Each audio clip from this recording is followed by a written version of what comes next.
Welcome to the SportsCapping.com podcast with free handicapping advice, odds insights, picks, and predictions to help you beat the sportsbook. And now your hosts, Jack Jones and Brandon Lee. This is a SportsCapping.com free pick podcast. I'm your host, Jack Jones. Brandon Lee will be joining me again this week to give out our Week 17 NFL and Bowl free picks this weekend.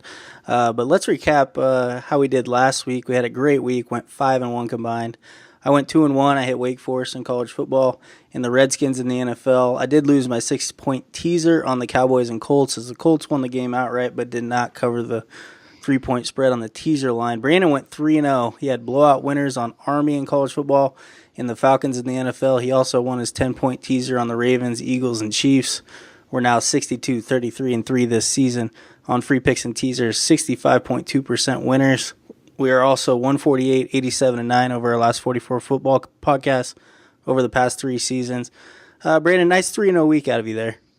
Yeah, I'd had a couple bad weeks or not so great weeks, and it was nice to get back on track with a clean sweep. And, congrats on that great cover you had on Wake Forest. Yeah, dude, that was the most exciting game of bowl season for sure. They were in control there in the second half, and then got down 4 with like a minute to go, and I was panicking for sure. But then they answered with a touchdown in no time. Left too much time on the clock, and Memphis answered with a big play to get in field goal range, and then made the first field goal. But there was a timeout, and then the second time made it again, but there was a false start. And on the third attempt, Memphis's kicker missed it wide right. So it was nice to not have to sweat out overtime there and get the outright win there on Wake Forest. Definitely a close one, but Army was not close. No, that was about as I thought Army was going to win pretty easily, but not like that. Not 500 yards rushing and 70 points. Yeah, I wonder what the minus 55 alternate line would have been. But yeah, that was a top play for me too, so I was happy to see it come in, and I really loved all of our picks last week going in, and I'm pretty sure you did too, and it's nice to deliver that 5-1 week for the listeners there. Yep, and hopefully we can, do it again here this week with, another strong card. Yeah, let's finish off 2018 in style here, man, and give them one final winning weekend. Start us out with your college football free pick, Brandon. Yeah, I'm going to go to the Chick-fil-A Peach Bowl on Saturday, and I'm going to take the Florida Gators plus 6.5 over the Michigan Wolverines. I'm not buying for a second that Michigan is excited at all about playing in this game.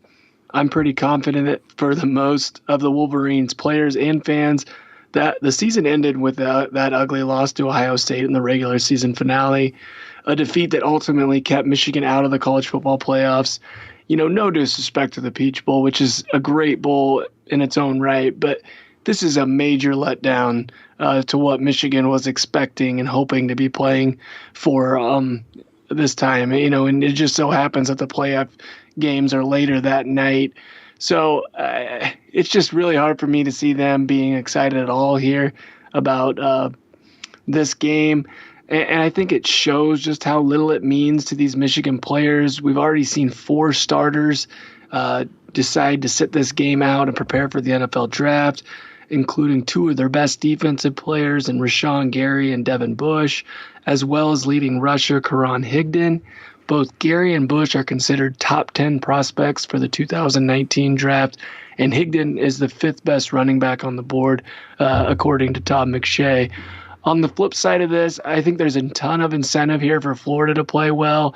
They're still in the very early stages of their transition to under new head coach Dan Mullen. I think Mullen's going to convince this team that this is, one of those measuring stick kind of games because, Michigan's number 7 in the country and considered to be one of the elite programs right now. There's also no doubt Mullen's going to be playing the underdog card here. And I also think Harbaugh's just one of those guys that the SEC teams just don't like him. And there's a lot of seniors on this Florida team that played Michigan back in the 2015 Citrus Bowl, and the Wolverines kind of laid it on them in that game. So I think there's going to be little extra chip on their shoulder for some of these guys. And, you also can't ignore the track record of these two coaches in bowl games. Mullins is 5-2 overall and has won 3 straight. And he won 3 straight to close out his tenure with Mississippi State, including an upset win last year as a 6-point dog in the Tax Slayer Bowl against Louisville. You then have Harbaugh, who's not exactly got his teams to play well in postseason. He's just 1-2 in bowl games with Michigan. Lost each of the last 2 years as a favorite of 7 or more. So I actually think, if this game was played in September, I would be all over Michigan at this price because I just think they are the more talented team if, they were ready and focused. But given the spot, I actually think Florida should be favored. I just think we're seeing, and the odds based on the numbers that these two teams put up this year. And I think Florida wins this game outright. So, give me the Gators plus 6.5. Yeah, I think you got this one nailed, Brandon. I think Gators want to be here. I mean, they were 4-7 last year, so Mullen did a great job turning them into a 9-3 team. Chance to get their 10th win. Chance to beat a Michigan team that everybody looks at as one of the best in the country. But, Michigan just giving up 62 points to Ohio State. I just don't see any way they want to be here either. They did lose. Michigan lost to South Carolina last year as an 8-point favorite in the Outback Bowl. They also lost to Florida State as 7-point favorite in the Orange Bowl the year before. So, Harbaugh, like you said, has not done a good job in these situations. The Gators have an improved offense, scoring nearly 35 points per game. Got an elite defense, giving up 20 points per game. Michigan does have an elite defense, but those guys that are sitting out are definitely going to hamper this defense. And, after giving up 62 points to Ohio State, who knows how good this unit really is. They definitely padded their numbers against some bad offenses this season. For Florida, definitely going to be the more motivated team also because they've lost to Michigan each of the last 2 years. As you said, lost to them in the Citrus Bowl 2016 and then last year in the season opener in Arlington. So I just think it's another reason Florida is going to show up while Michigan is not. So I'm with you here on the Gators.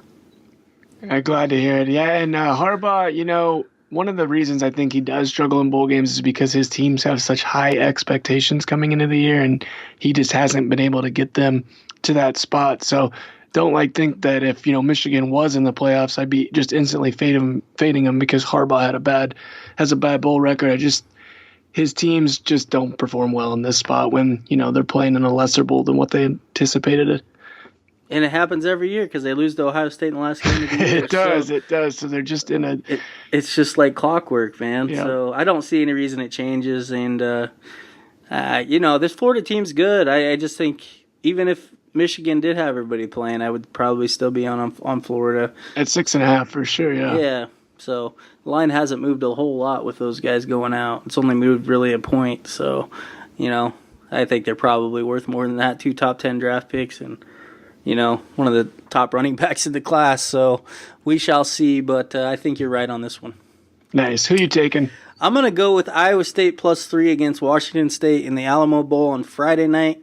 The Cyclones have a chance to win consecutive bowl games for the first time in school history. It's a team that rarely gets to a bowl. They've only been to 13 bowls previously, and it's a team that also has a chance to notch their school record for wins, match their school record for wins with 9. Cyclones have only won at least 8 games twice since 1979, so it's a team that is, in a rare place right now. It's got their fans excited. They're definitely going to have the majority of fans here in the Alamo or down in San Antonio for the Alamo Bowl. Matt Campbell doing a remarkable job. 16-9 the last 2 seasons with this team. After a 1-3 start this season, the Cyclones were forced to go to Brock Purdy at quarterback. Purdy led them to 5 consecutive wins, guided the turnaround. He's completing 66% of his passes, a 16-5 touchdown to interception ratio, averaging 10 yards per attempt. He's also a dual threat. He's got 262 rushing yards, 3 scores, and he's got one of the best backs in the country in David Montgomery, who has back-to-back 1,000-yard seasons, and Hakeem Butler at receiver, 22 yards per reception, 1,100 yards, 9 touchdowns this year. Iowa State defense is one of the better units in the country, too. Second best in the Big 12, give up just 22 points a game, 351 yards per game. And I just think they're built to stop pass-happy teams in the Big 12, which makes it a great matchup for them against Mike Leach in this air raid offense. I also don't think the Cougars are too happy to be here. They were a top 10 team down the stretch looking to make the 4-team playoff, but once again they lost to Washington in the Apple Cup. So instead of playing in the Pac-12 championship, possibly the Rose Bowl, they got to settle for the Alamo Bowl here. Campbell's 3-1 in bowl games in his career. Leach 1-3 in bowl games at Washington State, lost by 25 points to Michigan State last year. And I just think Leach is going to have his hands full getting his team motivated, while Campbell won't have to work at all to get his players motivated. Pac-12 done terrible in bowl games recently. In fact, Pac-12 teams 3-13 straight up, 2-14 against the spread their last 16 bowl games over the past few seasons. And I just think the Pac-12 is down again. I think Washington State overrated because of it. Washington State 0-5 against the spread their last 5 against the Big 12. Give me Iowa State here. Yeah, I'm on board here. I've given out Iowa State, I think, a couple times this year, and explained how much I like this team and how much I like their head coach, Matt Campbell. I think the biggest win of the offseason for the Cyclones is the fact that Matt Campbell is still in Ames, Iowa, and he was not, taken by one of these bigger programs out there. You touched on a lot of things here that I already had written down. You got Mike Leach. He's the former Big 12 coach, and his systems are working out in the Pac-12. But like you said, the Pac-12 does not really stack up to the other big conferences right now. Leach has really been bad in bowl games. He's 2-7 against the spread in his last 9, and he's been favored in 8 of those. You touched on Purdy. I think a lot of people have maybe heard about Purdy by this point, but I don't think they understand just how good this guy is. Only Tua at Alabama and Murray at Oklahoma posted a higher average yards per attempt in the country. Purdy also had the 6th best passer efficiency rating in the country. Iowa State's very familiar with these pass-happy teams just because of, they play in the Big 12. So this Washington State offense isn't going to, be anything they haven't seen before. And, we've seen them, I think, put similar teams in their place. West Virginia really comes to mind. It is a similar team here to Washington State. And, the Cyclones have played the tougher schedule so far. So I'm just shocked that they're given the scenario here that Iowa State isn't favored, but I think a lot of it has to do with just this is a team that hasn't really done it before, and they're still, coming up there. But it won't be long if Campbell sticks around that this team is, one of the more popular plays in the country. Yeah, I think they're getting penalized maybe a little bit for that ugly win over Drake in the finale as close to a 40-point favorite or whatever it was. And it was just like a sloppy day where they didn't want to be miserable there. Day. They definitely didn't want to be there. It's embarrassing that it was even that close for them, but they definitely did not want to be there, and it was just one of those games where they were trying to play their backups and get guys playing time, and then all of a sudden it got close. But yeah, definitely not looking too much into that result. I'm not. Maybe some people are out there that are betting, but this line has come down, so I think we're on the right side. I think it's down to +3, so I think the big money's coming in on Iowa State as it should be. So for sure, and I could see it going. Even getting closer to a pick'em. For sure, it looks like it is moving that direction too. All right, Brandon, give us another blowout NFL winner this week. All right, hopefully I can do that here. I'm going to take the Minnesota Vikings -4 at home against the Chicago Bears. I think the public perception, or the perception that a lot of people are going to have when they look at this line, is that there's value with the Bears getting more than a field goal, as they see Chicago with still something to play for, as they can still get the number 2 seed with a win. But, in order for that to happen, they need the Rams to lose at home to the 49ers. I'm not buying that Chicago is going to be all in for this game like their head coach is saying. Matt Nagy, he's come out and said that they're going to play their starters and assume the Rams aren't going, to win at home as a 10-point favorite against San Francisco. But I think the players and, maybe Nagy himself really know that outcome's very unlikely. And, and given that, I just think the smart play here for Chicago would be to rest up some guys and, make sure you're 100% for the playoffs and, not get somebody hurt in a game that, probably isn't going to matter. So I think the most important thing for them was locking up that number 3 seed, which they did last week with their win against San Francisco. That ensures that they at least won't have to go to New Orleans until the NFC Championship game, and maybe even get a host the NFC Championship if the Saints were to lose.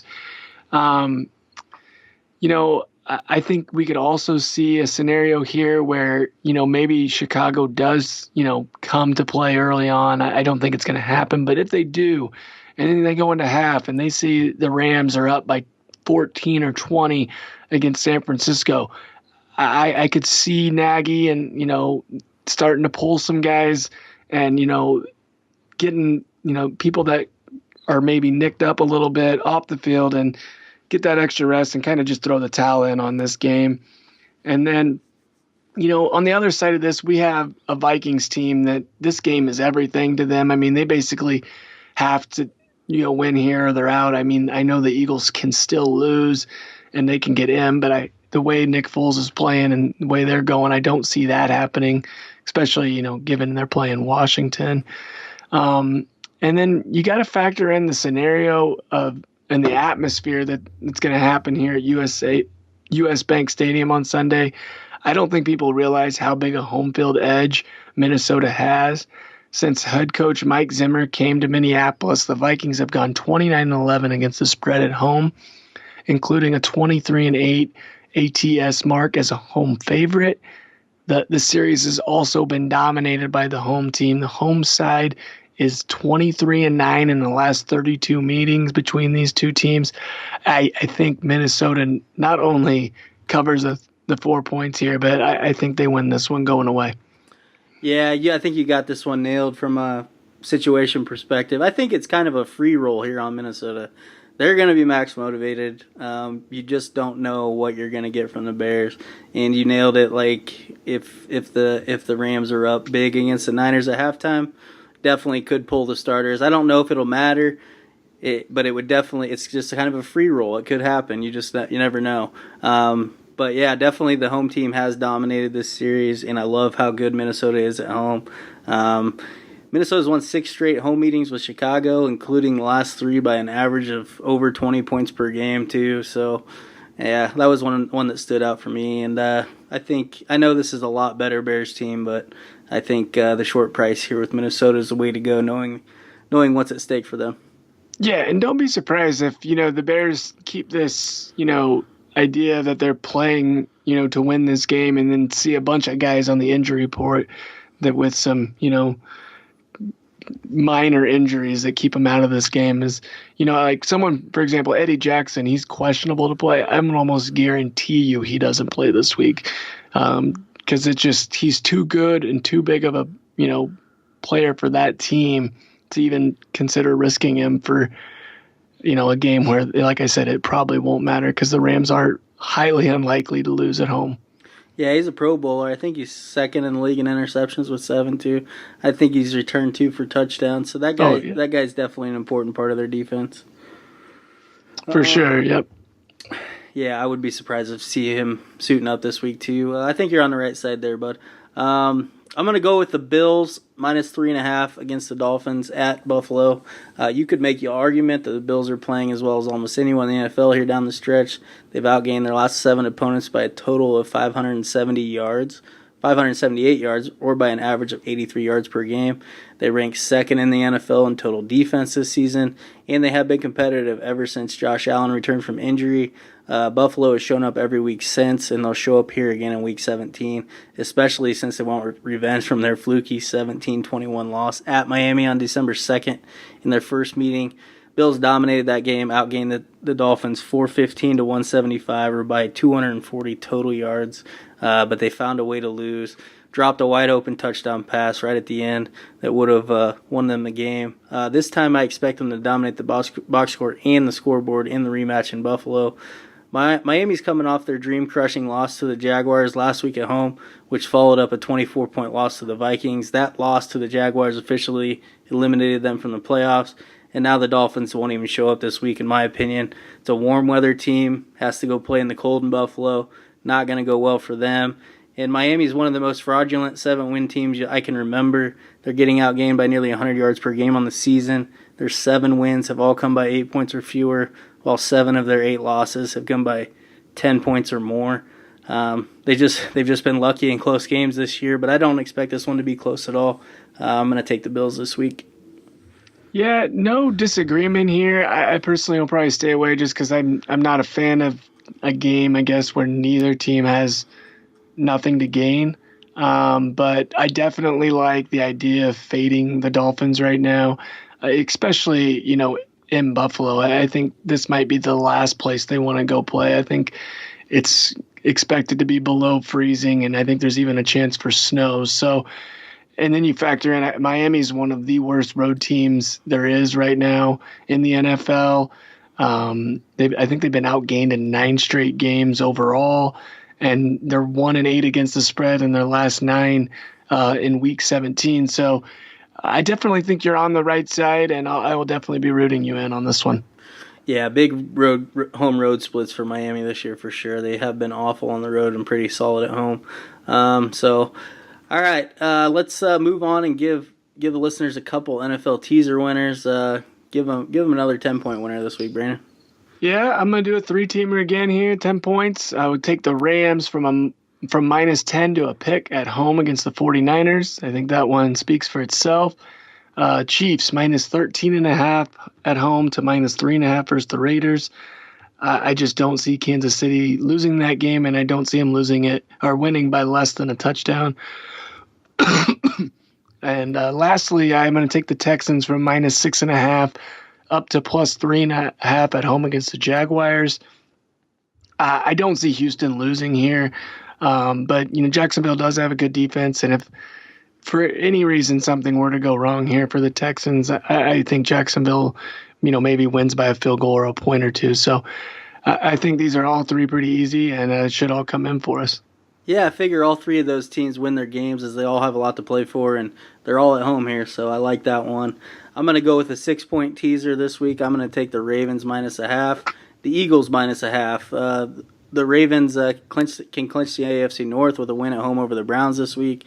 The Eagles need a win and a Vikings loss to make the playoffs, and that is still a possibility. The Redskins just had their playoff hopes crushed last week with their loss to the Titans, so definitely taking 2 teams here with a lot to play for and going against 2 teams with nothing but pride to play for. Yeah, I like it. I like both of those. All right, let the listeners know how your premium picks are doing, Brandon, and where they can sign up. Yeah, red hot 71% run over the last 7 days, going into Wednesday's card. So cashed 3 straight bowl winners, had big-time runs going in both the NBA and college basketball. Also still one of the best NFL handicappers on the site for 2018. 63%, 54-32 NFL run this season. No better time to get a long-term subscription than right now. And you can do that by going to www.sportscapping.com/Brandon-Lee.html. All right, I'm coming off a 14-2 weekend, Saturday through Monday in football and basketball, 7-0 Saturday, 6-2 Sunday, and then went on the Raiders in the NFL. Monday, currently the number 1 ranked basketball capper, number 2 ranked football capper at SportsCapping this season.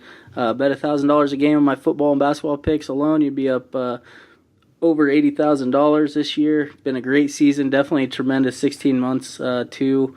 We're approaching the new year, so get a 365-day pass for $1,500. Pay only $4.11 per day for all my premium picks in all sports over the next year. You can find me at sportscapping.com or betfirm.com. Hit me up on Twitter at betfirmsjack. Subscribe to us on iTunes. Please feel free to leave a review. That's going to conclude this week's episode. Happy New Year, everyone.